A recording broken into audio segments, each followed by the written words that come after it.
ভাঙড় থেকে 3টে অঞ্চল আমরা হেরে গিয়েছিলাম। আমাদের সরকার সেই 3টে অঞ্চলের ঘরটাকে পুরোপুরি বন্ধ করে দিয়েছে। দাদার খাবে আর মামার গাইবে, বলবে ওটা মমতা বন্দ্যোপাধ্যায়ের বাবার টাকা।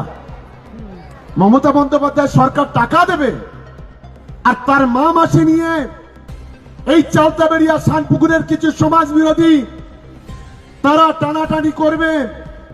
আমরা বলছি টাকা আমরা বন্ধ করে দিয়েছি, যদি হিম্মত থাকে বাপের বেটা হও, সেই টাকা নিয়ে নাও, দেখি কত বাপের বেটা আছো তোমরা। আগামী দিনেও আমি পরিষ্কার বলি,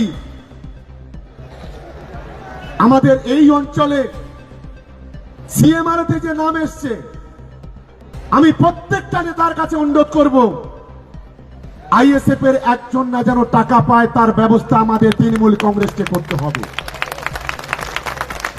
পরবর্তীকালে কৃষক বন্ধু, লক্ষ্মীর ভান্ডার টাকা পাচ্ছেন, দেখা যাবে সেটা।